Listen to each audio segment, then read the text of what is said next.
El síndrome del nido vacío es como los expertos le han llamado al lidiar con la partida de los hijos del hogar. Y aunque el síndrome no es una condición clínica, es un término que se utiliza para identificar el conjunto de síntomas que experimentan los padres cuando sus hijos, ya sea por independizarse, casarse, estudiar o trabajar, se despiden de casa. Ocurrió el tiempo, eran las 2 de la mañana y yo me insistía preguntando que todavía no había salido. A las 3:20, ya desesperada porque eran solo 20 minutos y no me daban información, me acerqué al guardia otra vez y le pedí pues que me diga qué es lo que pasaba con el niño Rodríguez. Entonces me dice, ya sale un médico a hablar con usted. Esperé que saliera, salió una doctora. Ella me dijo, mire, dice, su hijo dice le ha dado un paro cardiorrespiratorio. Es normal sentir tristeza de vez en cuando después de la despedida de los hijos.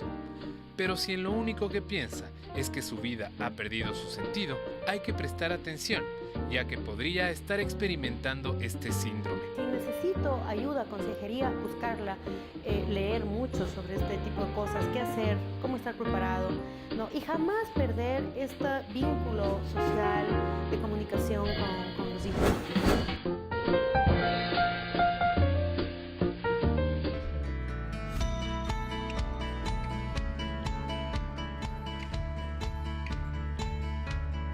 Yo no sé si la letra decía algo así como cuando los hijos se van, no me queda nada. ¿No era así o era así, Vane? Podría ser así, pero no sonaba así. Pero no sonaba, no sonaba tan mal como la ¿Qué tal, Arturo? ¿Cómo estás? ¿Cómo estamos, Vane? Hola, buenas tardes con todos. Y sí, es que ese es el tema de hoy. Cuando los hijos se van, ¿qué es lo que piensan los padres? ¿Qué es lo que piensan los hermanos? ¿Qué pasa en la familia? ¿Qué pasa en el núcleo del hogar cuando ese, sobre todo el primer hijo, el mayor, empieza a irse? O el único en algunos casos, Vane. Claro, Arturo. ¿Qué tal, amigas y amigos? Bienvenidos a este espacio que, como siempre, está pensado en usted. Tema sugerido por los amigos televidentes, por la gente que nos sigue en Facebook. Y era muy importante tratar cuando los hijos se van, pero se van por diferentes razones. Y también el tratamiento, cómo asumen los padres esta ida de los hijos, dependerá de qué circunstancias les obligó a irse. Por ejemplo, pueden irse de viaje, a conocer el mundo. Pueden irse porque se casaron, pero también pueden irse porque fallecieron.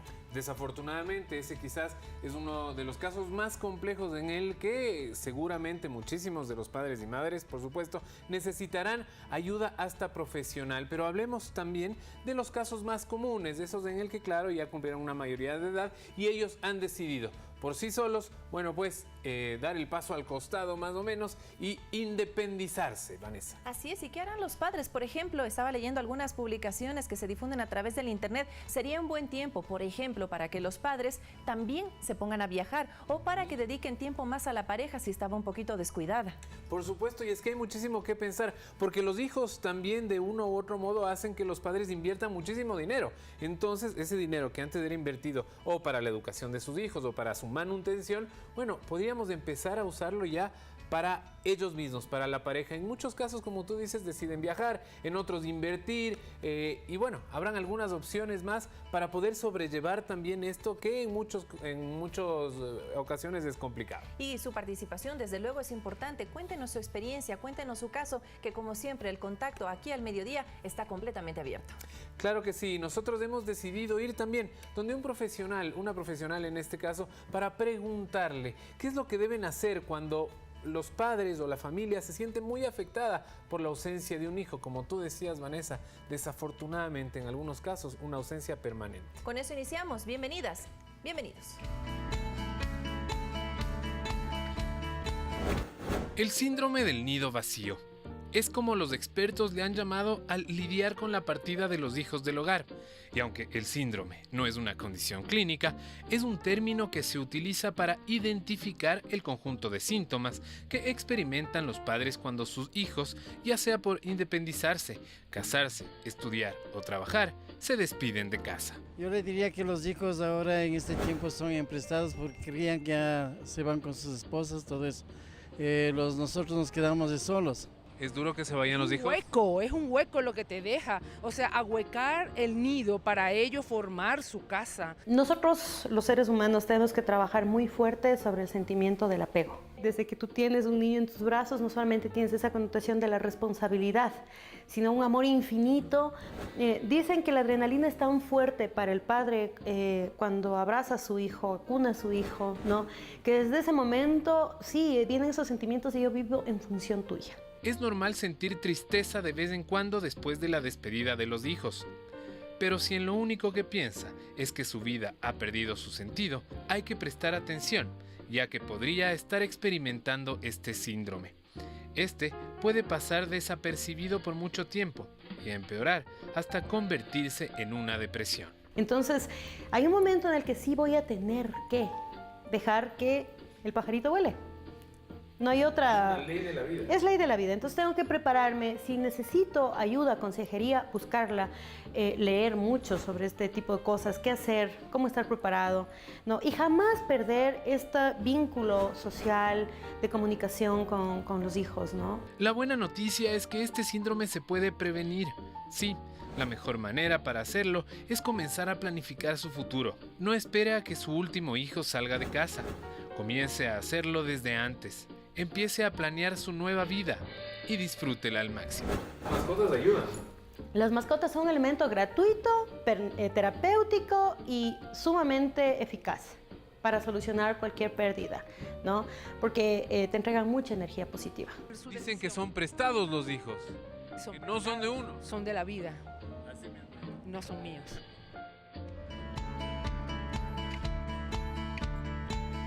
Cuando los hijos se van, entonces es el tema propuesto para ahora, para el mediodía, en el que usted también puede participar y contarnos sus experiencias. Pero es importante tener el apoyo de expertos, como siempre, aquí al interior del programa, así que saludamos en este momento a nuestros dos invitados del día. Por un lado nos acompaña Diego Merino Naranjo, él es coach en PNL y psicólogo infantil y en psicología infantil. Y también agradecemos al doctor Carlos Quiroz, él es psicólogo, porque sin duda, Arturo y amigos televidentes, superar o afrontar la ida de uno de nuestros hijos requiere una atención especializada.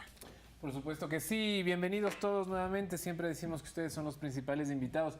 Yo quería hacerles una pregunta personal primero, antes de empezar cualquier cosa. ¿A usted se le han ido ya los hijos, doctor? Casi todos. Casi todos. ¿Cuántos hijos tiene usted, doctor? 4. 4 hijos. Y de los 4 ya algunos se han ido, otros han regresado, me dice, que también puede pasar, ¿no? Bueno, todos en resumen se van. En un momento del desarrollo de la familia, en algún momento se van. Por diferentes razones actuales regresan. A veces regresan. O deben permanecer un poco más. También. O no quieren irse. Eso también pasa, ¿no? Habría que preguntarles a ellos, se enseñaron bastante. ¿Qué pasó? Están muy cómodos. Mucho calor de hogar. Sí, Que no se sientan tan cómodos tampoco.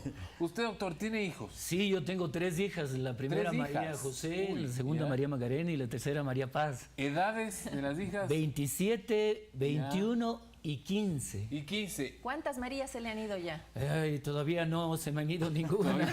Todas Y la siguen otra ahí, María ¿ya? también sigue, es la que más está pegada a mí, María Elena, mi esposa.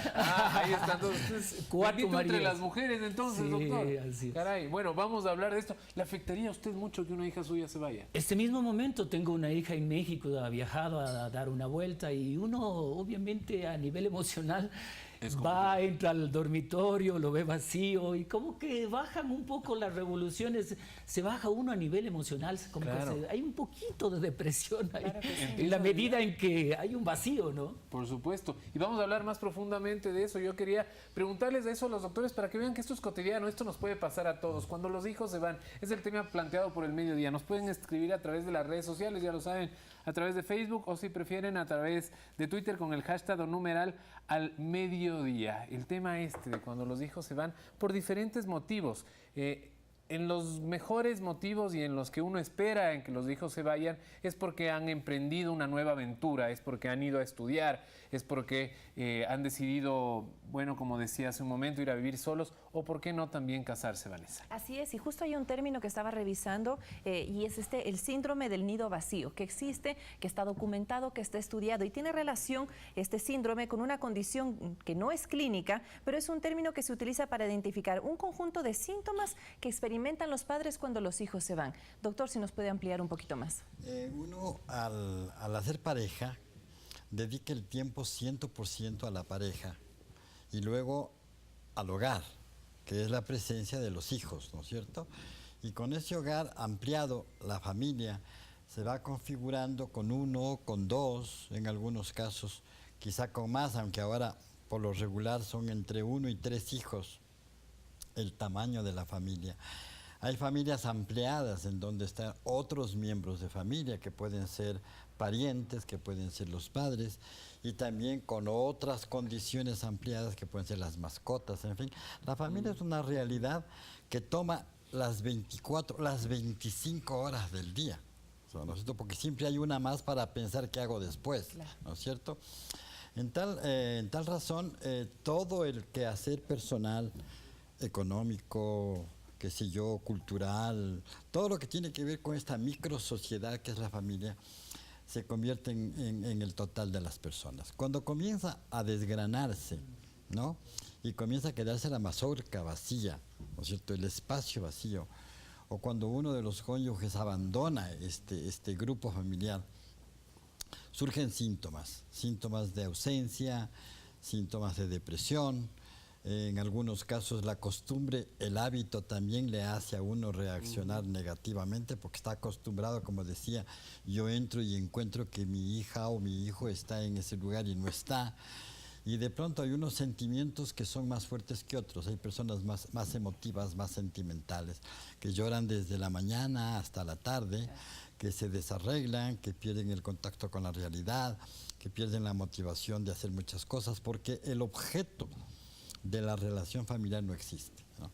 Entonces esta cantidad de síntomas se ha dado por llamar desde un punto de vista teórico psicológico como un síndrome, un conjunto de síntomas del nido vacío, aunque el nido vacío también puede producirse en la pareja propiamente dicha, ¿no? Que es otra de las realidades es otro tema que también podríamos topar. Claro, que es otro tema, sí. En este caso nosotros estamos hablando de los hijos y como hemos visto, amigas y amigos, son diferentes los motivos que hacen que un hijo se vaya. Por condición de viaje, por condición de matrimonio, que tal vez podría ser una de las más frecuentes. Ahora, usted decía, nosotros damos por sentado que la otra persona está ahí. Tal vez el hábito y la costumbre hace que no valoremos el rol que desempeña esa persona dentro del seno familiar y lo empezamos a valorar cuando ya no está. Exactamente, cuando ya no está esa persona comenzamos a verificar una serie de cosas que estábamos viviendo diariamente, ¿no? Pero yo creo que la clave aquí, Vanessa, está en la reacción que uno puede tener a nivel emocional. Por ejemplo, si hablamos un poco de herramientas que tienen que ver con todo lo que es psicología positiva, una persona puede reaccionar con tristeza al ver que ya no está su familia. Imagínense, comenzamos un viaje en el que estamos, en mi caso, 5, y regreso a ver, y en el viaje, en el tren que estoy, ya solo veo a mi esposa tal vez, y no hay absolutamente nadie más. Entonces las reacciones que nosotros podemos tener son la clave aquí a nivel emocional. Por ejemplo, un padre o una madre que reaccione frente a esto solo con tristeza. Imagínense, se me fueron mis hijos, estoy triste. Todo es un desastre. Es una opción. Un padre o una madre que reaccionen, por ejemplo, con furia. Es que ya no quiero hacer absolutamente nada. Si mi vida y el objetivo de mi vida eran mis hijos, si ya no los tengo, ¿qué voy a hacer? Un padre o una madre que reaccione, por ejemplo, con desagrado. Ay, ya no quiero hacer nada, todo me vale nada, absolutamente me desagrada. No quiero ni verles. No quiero verles, se fueron, me traicionaron. Un padre o una madre que reaccionen frente a esta ausencia con miedo. Ya no quiero hacer absolutamente nada, tengo miedo si lo que más amo se fue. O un padre, una madre que reaccionen, por ejemplo, con alegría, porque saben que la vida es una fiesta de la cual nadie sale vivo, porque todos tenemos procesos. La línea del tiempo, como hablamos en programación neurolingüística, es una línea que empieza donde nosotros llegamos al mundo. De ahí comienza un proceso, obviamente, hasta los 6 años, en que nosotros como padres estamos grabando valores, estamos grabando creencias en el cerebro de nuestros hijos e hijas. Y entonces luego viene otro tipo de proceso que ya es la adolescencia, lo vamos viviendo. Yo, por ejemplo, cuando tenía 21 años ya decidí salir de mi casa. Para mis padres fue terrible, ¿no? Nuestros padres, 7 hijos y yo el 6º. Y mi padre y mi madre decían, ¿a dónde te vas? Yo ya alquilé un departamento a los 21 años, me fui, y luego a los 24 ya me casé. Pero yo creo que hay que saber manejar estas emociones técnicamente para lograr que esto no destruya nuestra parte emocional. Ahora vamos a seguir ahondando sobre este tema, pero primero queremos también hacer partícipe a la gente que se encuentra en casa. Carla Tobar, nuestra primera llamada de la tarde, nos contacta desde La Tacunga. Carla, buenas tardes. Buenas tardes, ¿cómo está? Primero quisiera dar un saludo, gracias por ese programa tan lindo que hacen porque nos ayuda. Mi pregunta es la siguiente, ¿por qué la ausencia de un hijo duele mucho más a una madre que al padre? Gracias, Carla. Muy puntual y sí, es una arista que deberíamos tratar. Tal vez puede tener algo que ver con el haberle albergado a este bebé 9 meses. O yo creo que la primera es, ¿será cierto que una madre le extraña más que un nada padre? contra la persona que llama, es más, que Claro. lindo que llamen, ¿no? Pero ese es un mito. Hay muchas falacias en los sentimientos, que son producto de la cultura, que son producto de la experiencia personal de cada uno, que son esas cosas que nos han dicho por ancestro, ¿no? Que las mamás son las que tienen que como ser el corazón de la familia.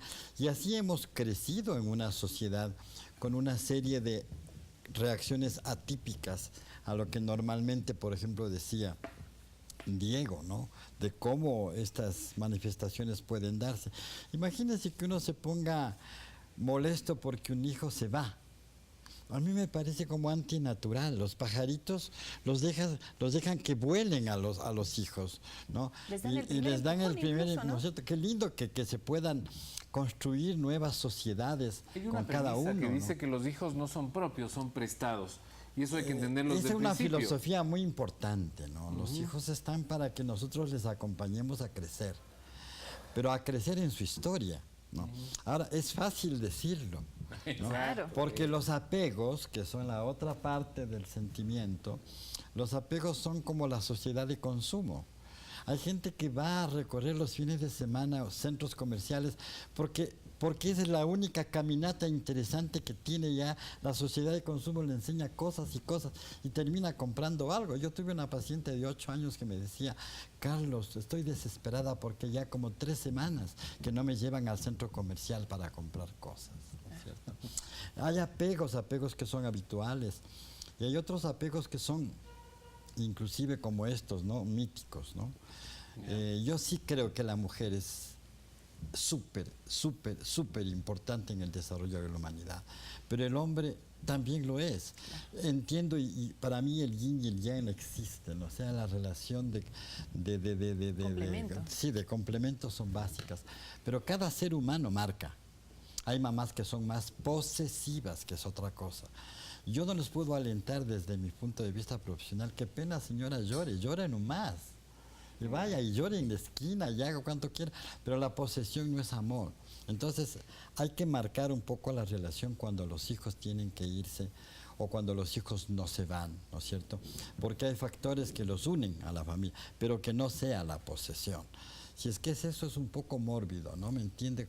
También hay familias que los amarran a los hijos para que no se pierdan. Así es. Uno sale a la calle y muchas veces se les ve, hay ganas, pues son tremendos, los chiquitos son tremendos, Claro, ¿no? por supuesto. Pero tenerles como una cadena a lo largo, es que como son imágenes que no están acorde a la experiencia humana. El hombre tiene que aprender y la única manera que el ser humano aprenda, ¿no? Es cuando va descubriendo con sus percepciones el mundo. Es viviendo Y cuando lo interioriza. con el, Y con cuando el día a tiene día, la más o capacidad menos. de decir, yo salí de mi casa, aunque mi mamá lloraba, ¿no?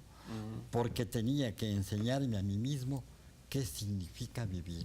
Pero hay un poco de presión también, ¿no, Arturo? Por supuesto, también hay presiones y hay una serie de cosas más que yo quisiera también aclarar y empezar quizás desde antes, que es el valorar los momentos. Porque hay veces que uno dice, no, es que no me di cuenta y ya se fue de la casa. Y no valoré, nuevamente digo, hago la retrospectiva y digo, ¿por qué no valoré cuando era niño? ¿Por qué no valoré su juventud? ¿Por qué no le acompañé a los partidos de fútbol? ¿Por qué no fui a sus obras de teatro? Quizás si valoramos cada minuto, cada segundo con ellos, va a ser más fácil el momento de desprendernos. Sí, yo creo que esto es clave en la medida de que hoy en la mañana, por ejemplo, estaba viendo el teléfono Y mi hija me pone, te amo, papito, te extraño. Entonces, claro, de lado y lado hay una reacción. Que uno no se da cuenta lo que tiene hasta que, entre comillas, lo pierde, ¿no? Exacto. Cuando se va de viaje, papito, te amo. Y lo mismo nosotros, en muchas ocasiones nos hemos perdido el tiempo con nuestros hijos, con nuestras hijas. Pero claro, esa reflexión, ese inconsciente, ese consciente, esa unión de herramientas para poder entenderlo, nos da una alternativa. Hoy es el primer día del resto de nuestra vida, cambiar debilidades por fortalezas, replantearnos objetivamente lo que es un hijo y el paso que tiene por nuestra vida, y comenzar también a entender esto que nos preguntaba esta señora de la Tacunga, que creo que sí debe haber una conexión más profunda entre una madre y un hijo, porque hay canciones, compañera, nos hicimos uno al otro en la dulce senda oscura de tu vientre, creo que es, así es la letra, creo, ¿no? Entonces, claro, estar 9 meses ahí, el útero, compartiendo toda esa energía, dicen que inclusive cuando se les pone música, debe haber una conexión emocional un poco más grande. Pero la clave aquí es reafirmar, reconstruir, replantearnos el modelo que tenemos con nuestros hijos de este instante. Y es bueno que se vayan de viaje. Es bueno que no estén con nosotros, es bueno que se vayan con sus amigos, con sus amigas, porque es el único momento en que lo inconsciente se vuelve consciente. Claro que sí. Y ahí es cuando se hace un clic, se replantea, se reestructura modelos mentales. Y los anclajes vamos a tener siempre. Nosotros en programación neurolingüística les llamamos anclajes. Cuando, por ejemplo, un hijo se va o se muere, dicen que es terrible. La parte de la muerte, como 6 o 7 años, es terrorífico eso. Creo que sí, la parte de que los hijos fallecen creo que sería bueno abordarlo tal vez en el próximo bloque, sí, porque implica un poco más de y es para hablarlo de tratamiento, de acompañamiento, ¿no? Es muy complejo. Además tenemos una nota preparada que la vamos a presentar en el próximo bloque para hablar durante más tiempo y sin prisa sobre ello. Le damos la bienvenida ahora a Manuel Torres desde Quito. Hola Manuco, buenas tardes. Muy buenas tardes, ¿cómo están? Primero, felicitarles por su programa, está muy bueno el tema que ustedes han planteado y yo tengo una pregunta. Yo soy padre viudo, mi esposa falleció hace exactamente 10 años y el miedo que yo tengo es, tengo 2 hijas mujeres y uno es el miedo de que mi hija vaya fuera del hogar. ¿No se llamaría eso una sobreprotección? ¿Qué puedo hacer en esta situación? Es una mujercita y es mi primera hija. Ok, Manuel, muchas gracias. ¿Qué le podríamos decir a Manuel? ¿Cómo manejamos este caso? Es una pregunta compleja porque nadie vive lo que cada cual siente, ¿no es cierto? Uno puede interpretar. Se ve que Manuel tiene una relación, no diría basada en temores. Yo no participo mucho de esas explicaciones teóricas que están hablando de lo subjetivo, del inconsciente, ¿no? Pero sí ha guardado en algún momento de su historia el temor a perder, ¿no? Y en ese temor a perder es como que la protección surge para impedirse que eso suceda. Claro, ¿no? Que no le vuelva a doler. Claro, yo diría que la historia se construye cada minuto, ¿no? Que Manuel piense que su hija tiene el derecho de volar, ¿no? Como el águila. El águila que no vuela no puede quedarse comiendo el maíz con los pollitos, tiene que volar, tiene que cruzar el cielo. Y el hijo o una hija tiene el derecho también a equivocarse. Ahora, si él es viudo, hay una pérdida también de otro tipo. Estamos hablando de alguien que se le fue de su vida, de su marca, de su deseo de ser pareja. Por lo tanto, pueden haber una serie de cosas que debe hablar con un profesional, ¿no? Es importante.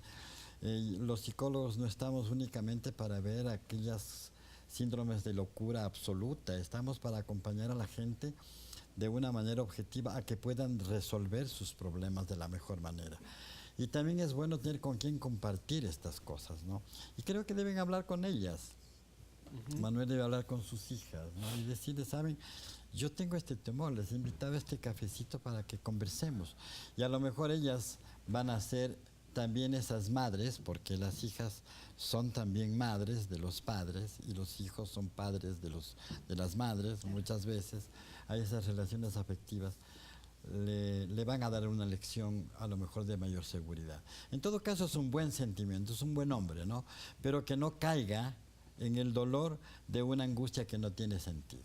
Claro. y en esa posición de la que usted había hablado. Así es. Y nosotros hablábamos antes, y yo lo decía a Arturo, hay un tema de presiones también, ¿no? Y frente a eso, ¿cuánto tiempo deberían prepararse los padres? Porque esto también, en el caso que vamos a hablar más adelante sobre el fallecimiento, es una cosa abrupta, pero en la preparación de que los hijos se van a ir de viaje, que se van a ir a estudiar a otro lado, que se casaron, debe haber una preparación. ¿Con cuánto tiempo tal vez el padre puede empezar a asimilar esta situación?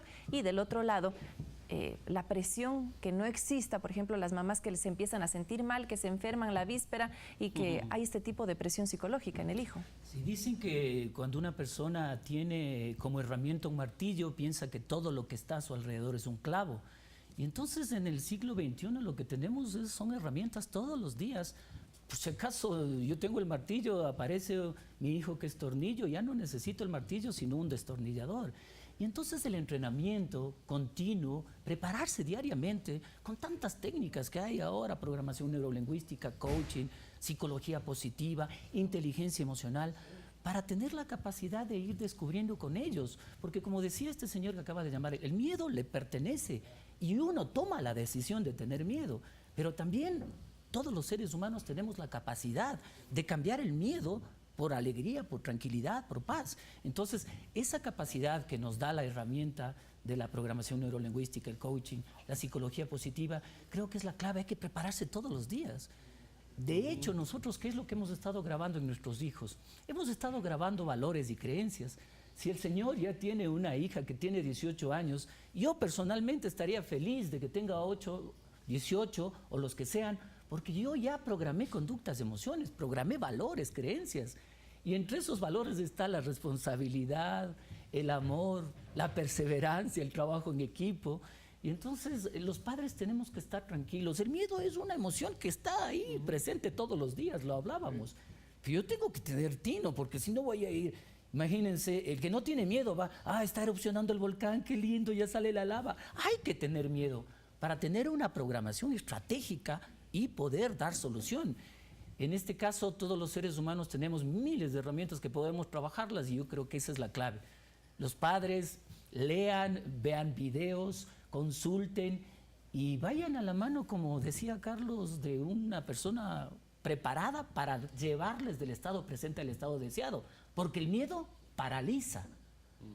Y si ya no tenemos un sentido de la vida como ese gran libro que nos enseña que, por ejemplo, en los campos de concentración había mucha gente que no se alimentaba, tenía miedo, no tenía absolutamente nada. Pero ahí hay historias espectaculares, ¿no?, que nos hacen cambiar debilidades por fortalezas y esa es la clave. Perfecto. Bueno, tenemos que seguir más hablando sobre este tema. Tenemos algunas aristas todavía que abordar, pero es momento de hacer una pausa en este espacio. Le invitamos a participar activamente aquí al mediodía. Estamos hablando de cuando los hijos se van.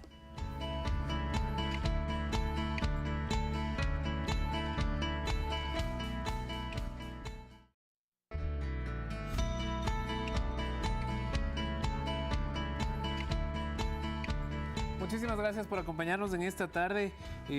Hoy un gran tema en el que le invitamos nuevamente a participar con nosotros. Cuando los hijos se van, ¿qué siente usted? ¿Qué hay que hacer? Tenemos especialistas que nos pueden ayudar, así que no se desprenda de nuestra sintonía. Vamos a mandar en este momento un reportaje en el que hablaremos de un testimonio, pero no es cualquier testimonio, es un testimonio complejo en el que nos van a contar sobre la pérdida abrupta de un hijo. Desafortunadamente una mala práctica médica hizo que la persona que ustedes vayan a escuchar pierda a su pequeña. La historia es compleja, pero vale la pena escucharla. Veamos. Hace casi 15 años, un día, una tarde, salí con mis otros dos hijos. En ese tiempo tenía los 3 niños. Carlitos era el menor, él tenía año 11 meses. Salimos porque teníamos que hacer unas compras en el centro de la ciudad.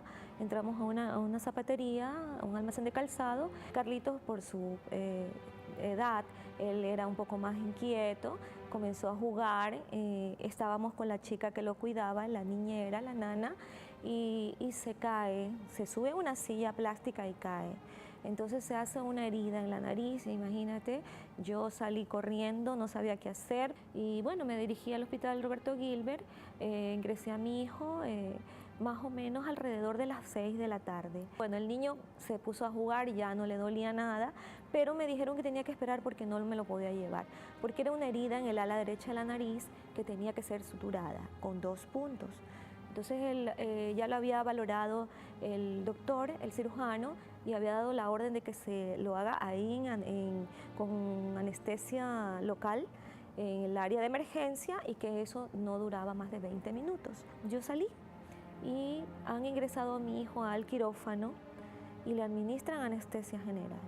Cuando en ningún momento, porque en el proceso pues estaba de que el niño tenía orden por el cirujano de solamente una sutura de 2 puntos con anestesia local en el área de emergencia. Transcurrió el tiempo, eran las 2 de la mañana y yo me insistía preguntando que todavía no había salido. A las 3:20, ya desesperada porque eran solo 20 minutos y no me daban información, me acerqué al guardia otra vez y le pedí pues que me diga qué es lo que pasaba con el niño Rodríguez.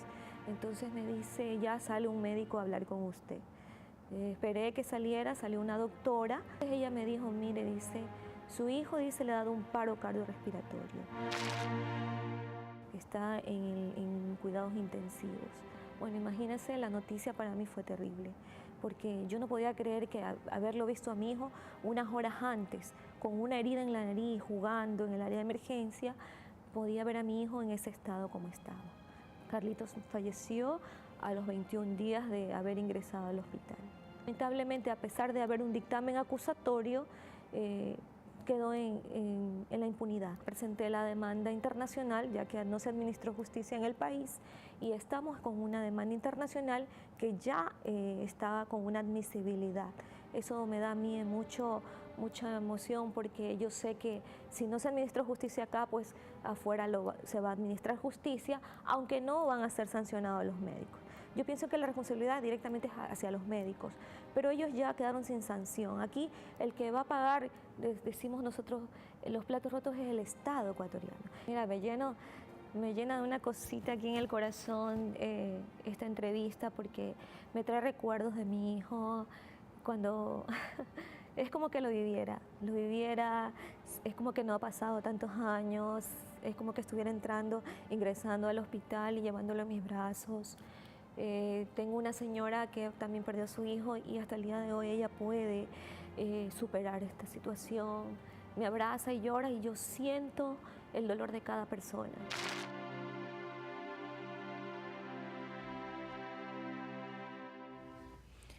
Un testimonio muy duro, y estaba revisando para la planificación de este programa, tratando de buscar una palabra que identifique a aquellas madres o padres que pierden a sus hijos. Encontré que viudo o viuda es aquel que pierde a su cónyuge, huérfano aquel que pierde a alguno de sus padres. Encontré un término en hebreo que dice eshol, definiendo un poco a los padres que pierden a sus hijos, y un término acuñado por una escritora colombiana, Bella Ventura, que dice que identifica a una persona que pierde a su hijo como alma mocha, como que algo nos falta, pero no hay un término. ¿Por qué en el diccionario tal vez no alcanza la palabra para definir el dolor que siente un padre al sobrevivir a su hijo, doctor? Nuestro cerebro acuña 2 tipos de memoria.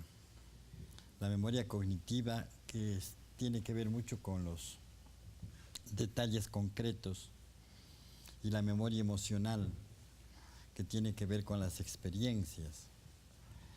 Generalmente la memoria emocional se canta, se hace filosofía, se hace poesía.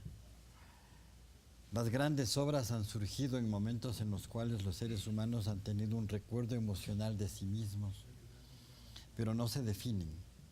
Por lo tanto, difícil de decir cómo se llama quien pierde o cómo se puede llamarle a la persona que queda mochada, que queda como cortada un pedacito, ¿no? Un trocito de amor destruido de su corazón.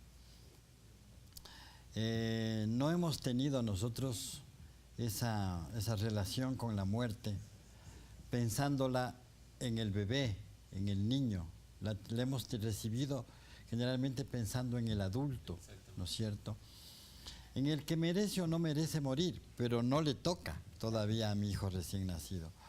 Por eso es que las pérdidas, por ejemplo, de las personas que hacen aborto, hay una memoria emocional que se guarda por muchos años y es uno de los graves riesgos posteriores a esas neurosis que surgen de las jóvenes chicas que son sometidas al aborto o de mujeres casadas que pierden un hijo. Y en este caso se ve que no pierde un hijo sino un personaje, porque está en el momento en el cual el niño pasa a ser un personaje de la historia familiar. Demasiados datos como para poder ser cubiertos con el olvido. El olvido que es voluntario o involuntario, porque si no olvidamos también nosotros morimos mentalmente. Exactamente. En este caso el olvido no se da porque hay una emoción que está desde dentro generando el deseo de la vida de esa persona. Entonces creo que también esto es un tema tan profundo, es difícil de tratarlo tan rápido, pero de ley el ser humano que no olvida, que no perdona, que no ve pasar el agua de la fuente, aunque sea la misma, pero ya no lo es, se va a quedar como muy cortado de sí mismo.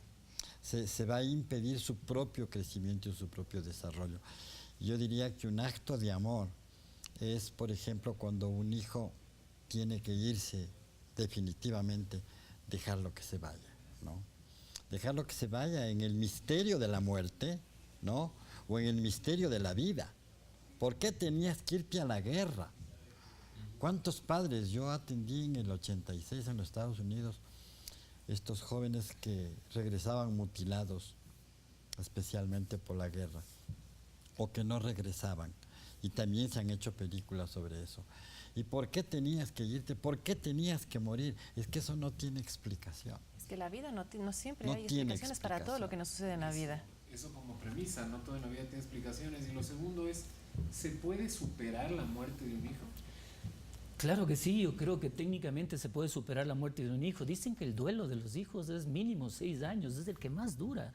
Y entonces imagínense, estamos en el cementerio, estamos viendo cómo se ha ido y dura 6 años. Si no se trata con terapias, con coaching one-to-one, el anclaje queda ahí y no nos permite tener una buena calidad de vida. Que eso es lo que se deteriora, la calidad de vida. Habrá personas que no necesiten el acompañamiento porque este es un proceso tal vez que hay que superarlo de poco a poco, pero ¿cuándo sabemos que necesitamos ya el apoyo de un especialista para superar este duelo? A mí me pasó un caso específico, estábamos en unos cursos ahí justamente trabajando los anclajes y una de las personas que va al curso comienza a llorar profundamente. Me acerqué a ella, le digo, ¿qué te pasa? Quiero trabajar contigo, Diego, este día, todo lo que significa colapso de anclajes y quiero trabajar alguna técnica que permita que yo emocionalmente supere el problema que tuve.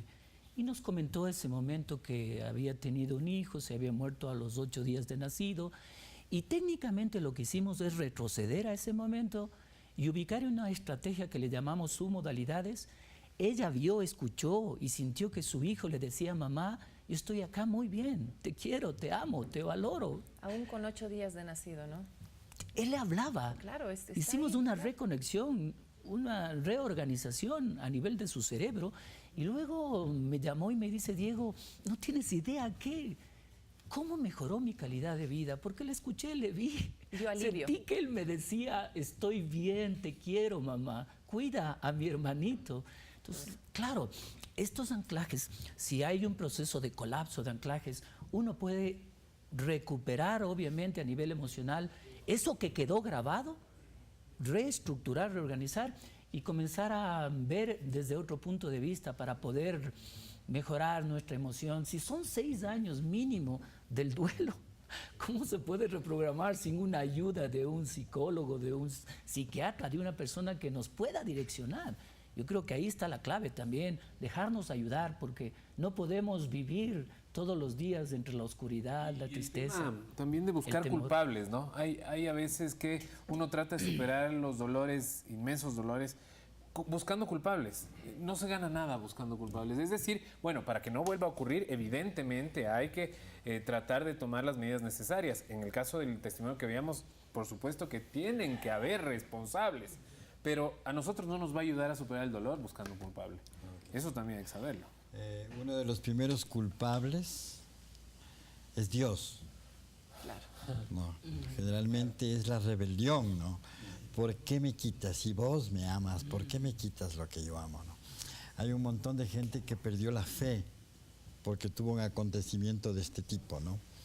Ahora, hay personas y personas. Hay personas que pasan su crisis más rápido, que la logran entender, que la logran comprender, que intuyen que más allá de la muerte está la vida, porque eso hay que intuir, que más allá del viaje de la persona está un mundo por descubrir. Uno dice, no, me voy a un mundo desconocido, y era como la conquista del oeste, ¿no? De pronto se veía un campo inmensamente grande en el cual podemos vivir, y habíamos pasado a la montaña más dura. Entonces, también es bueno generar y crear sentimientos positivos en la gente, ¿no? Pero, ¿qué síntomas debe tener una persona o tiene una persona, tal vez una depresión ya muy profunda, para ya empezar a buscar ayuda? Sí, cuando cualquier síntoma se vuelve permanente, hablamos de permanencia de 1 semana, 2 semanas, 1 mes, pero cuando me dice 6 años, por ejemplo, en este cálculo me parece que es amplísimo, ¿no? Pero cuando una persona tiene más de 1 mes o 2 meses de una depresión, tiene que buscar ayuda. Una depresión que, por ejemplo, no le deja salir de llanto, casa, puede no le ser deja concentrarse, desgano, no quiere arreglarse, exacto. No quiere, ya no quiere volver al trabajo. No quiere volver al trabajo. También, ¿no? Hay estos problemas que son muy fuertes del regresar al trabajo. Cuando alguien rompe con su cotidianidad, con una cierta permanencia y se agudiza, ya las agüitas de toronjil no funcionan, ¿no es cierto? Hay que buscar una ayuda. Tampoco funciona el drástico tratamiento medicamentoso, ¿no? Es un conjunto de condiciones que tiene. Lo mismo como decían ustedes, cuando los hijos se van, bueno, aprovechemos para irnos un poco de gira. Sí. No se gasta tanto como cuando se gasta en un hijo comprándole un juguete caro, pero sí se puede también reinterpretar el valor de la economía. O sea, y ya vamos justamente a las alternativas y a las recomendaciones que podemos darles a los padres, pero antes tenemos un mensaje que llega desde las redes sociales. Vamos a leerlo a continuación. Nos dice, buen día, felicitaciones por el programa. Muchísimas gracias a usted, Carla. Tengo una consulta. ¿Cómo poder afrontar la muerte de un hijo? Mi cuñado falleció hace un par de años y mi suegra no puede superar que ya no esté. Como familia, ¿cómo podemos ayudarle a superar esta pérdida? La nuera quiere ayudar a su suegra. Buena pregunta, doctor Merino. ¿Cómo hacemos? ¿Cómo nos involucramos como familia sin inmiscuirnos tampoco hasta donde llegue la línea, ¿no? Uno de los beneficios que tiene el coaching es saber preguntar estratégicamente. Mientras uno no pregunta estratégicamente, mete su juicio de valor y en vez de mejorar la situación como familiares podemos empeorarla. Porque claro, estamos hablando de nuestro propio mapa mental y nuestras propias creencias y a veces, no es que esto es... Y nos dan unas soluciones pero tan terribles que primero no salen de nuestro cerebro, de nuestro corazón.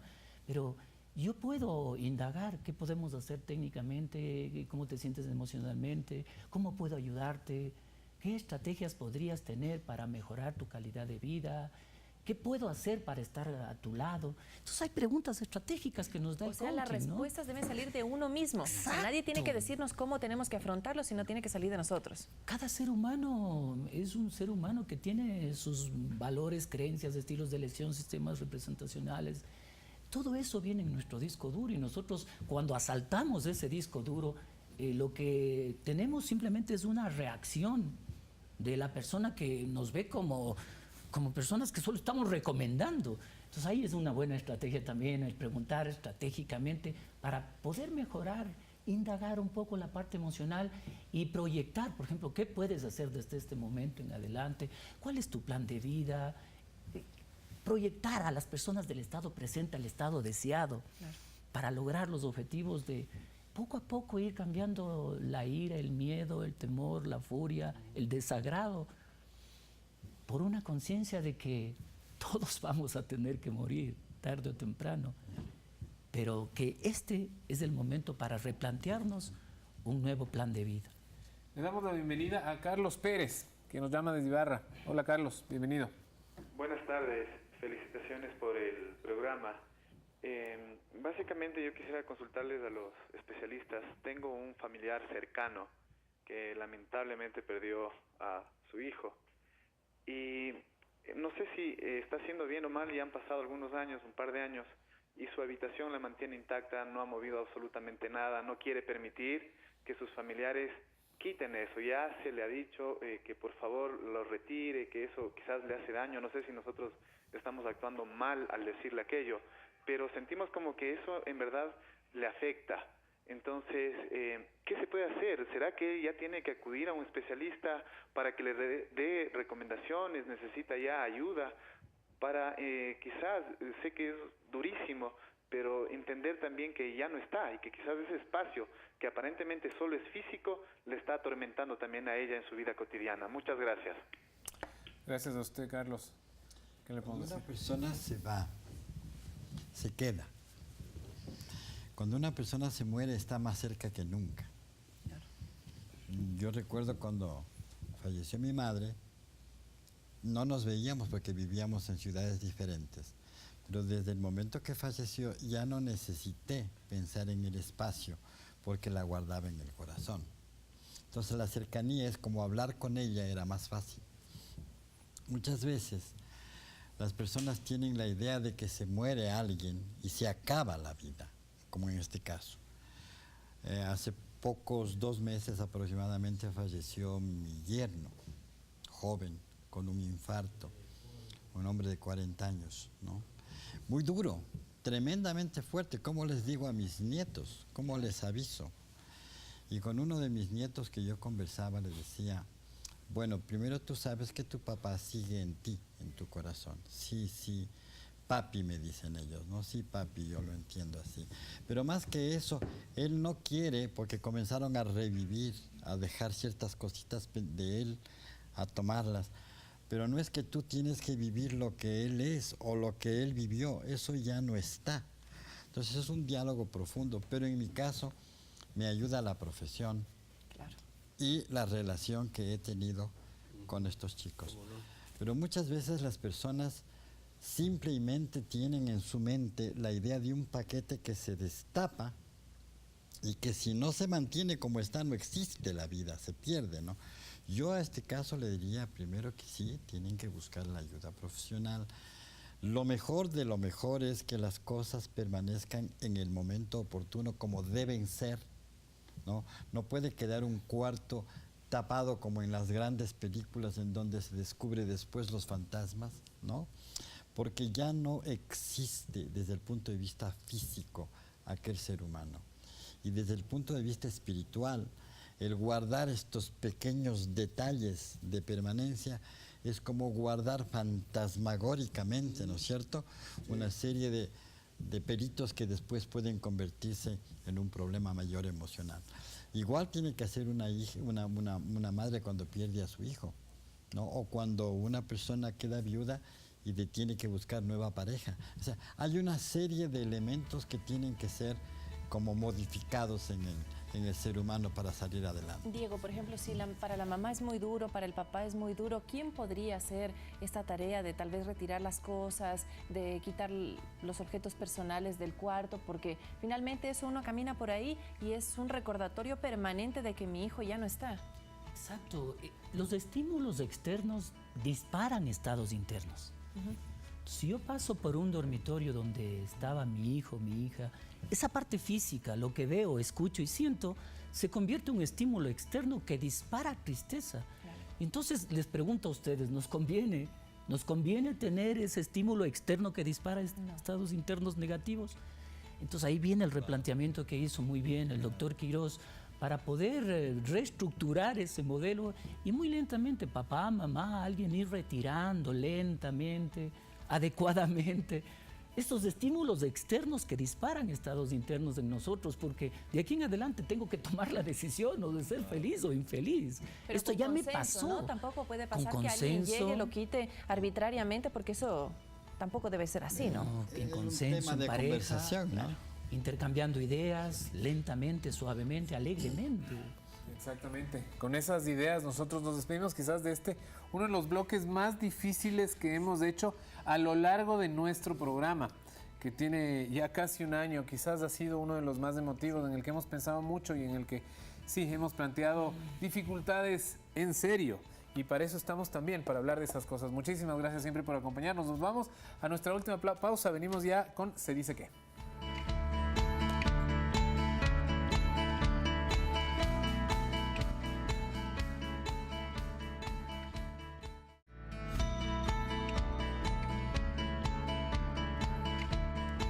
muchísimas gracias por acompañarnos en este programa especial de Cuando los hijos se van. Hemos topado muchísimos temas importantísimos y ahora vamos a nuestro segmento de Se dice qué, para ir terminando también el programa. A ver qué es lo que nos plantea la gente por ahí, qué es lo que se dice.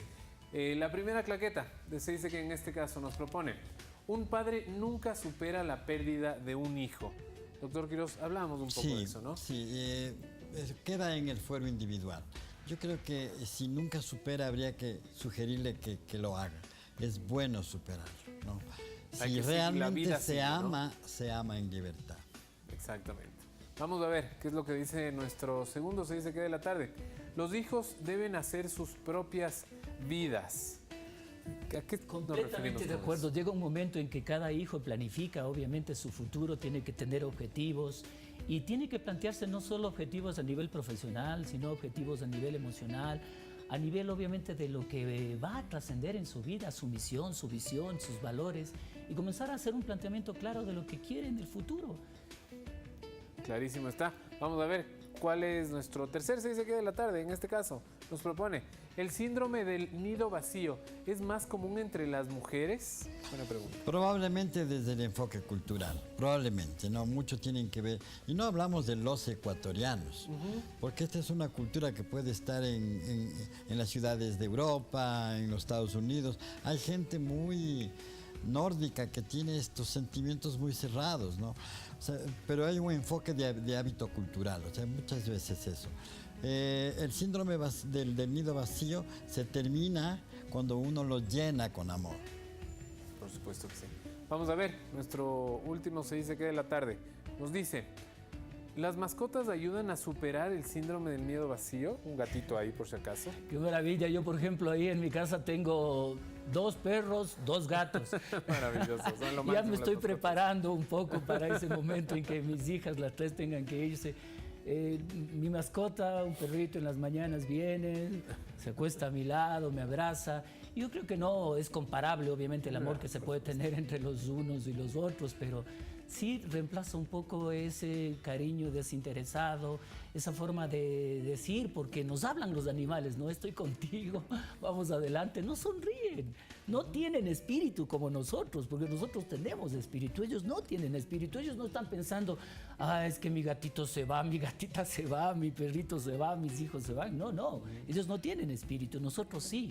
Y ahí en ese acompañamiento nos ayudan poderosamente a seguir nuestra vida y a poder, obviamente, soportar ese momento de ira, de tristeza, de agresión, entre comillas. Absorben mucho, ¿no? Los animales. Yo sí creo que absorben mucho esa energía. Si uno está muy triste, ellos se dan cuenta. Si uno está feliz, se dan cuenta. Sí ayudan. Yo creo que es terapéutico. ¿Cómo no? Una mascota siempre va a ayudar. Sí. En cualquier momento de la vida, es más. Y ya a manera de conclusiones, nos quedan pocos minutitos, 4 aproximadamente, ya lo decíamos. Por ejemplo, es buen momento cuando los hijos se van de comprar una mascota.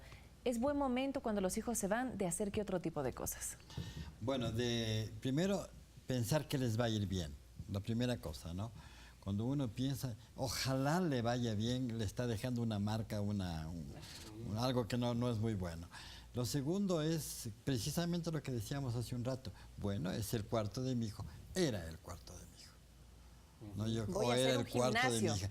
Voy a hacer ahí un sitio bonito, voy a ponerme, qué sé yo, lo que siempre quise tener ahí para colocar la televisión y ver un mediodía grandote así, ¿no es cierto? Puedo hacerlo de pronto. Es importante dinamizar la vida. Cuando alguien se va, hay que creer que el mundo se reinicia, que renace la esperanza. ¿Es buen momento, por ejemplo, de reavivar este amor en la pareja? Claro que sí, ¿no? Eso es lo difícil. Claro, eso es otro tema. Ese ya es otro tema. Reavivar es complejo. No es así nomás. Me va a tocar mismos puestos. Hay parejas que están muy bien porque no tienen tanta frontalidad en la relación. Y cuando vuelven a quedarse solos, tienen que reaprender a amarse. Claro. Para mí, no sentirnos culpables. Porque el hecho de ser culpables, de los padres que se sienten culpables cuando los hijos se van, realmente no tienen la capacidad de sobreponerse a ningún otro problema que van a tener en su vida. Eliminar esa culpa. ¿Culpables de qué? No, por eso Diego está feliz que María José se va. María José es mi primera hija, todavía no se casa. María Macarena es mi segunda hija, tampoco se casa, está en México. Mi tercera Por hija ejemplo, tiene es que 15 ese es años. buen momento también para ir de viaje. Si mi hija está en México, me voy a visitarle, me voy a visitar otros países que están cerca. Es buen momento para hacer un montón de cosas. Y hemos descubierto con la pareja mismo este momento, ese instante de vacío, algunas cosas impresionantes que uno solo reacciona cuando esto pasa, ¿no? Entonces intercambiamos ideas sobre el asunto. Ayer le comentaba que íbamos a hablar hoy día sobre esto. María Elena, mi esposa, me daba un montón de herramientas y ese intercambio, esa unión, creo que resucita en la medida que uno comienza a trabajar ya un plan para 2 personas y que el viaje no era así. Es un buen momento para conocerse y reconocerse. No solo uno, sino también con la pareja, entonces. Muchísimas gracias a nuestros 2 invitados. Se nos acabó el tiempo. A Diego Merino Naranjo, quien es coach en PNL, y gracias también al doctor Carlos Quiroz, quien es psicólogo. Así que ya lo sabe, si su hijo está por irse, si va a estudiar, si se va a casar, alégrese por él y alégrese por usted porque va a tener tiempo para hacer un montón de cosas. Y presupuesto también. Por supuesto que sí. Y sobre todo, aprovechen de los momentos que tienen juntos. Ámenles, aprovechenles. Y por supuesto, así va a ser mucho más fácil cualquier decisión posterior. Les agradecemos como siempre por estar con nosotros. Excelente jornada para todos y ya sabe, un tema más para que usted lo debata al interior del seno familiar. Chao, chao.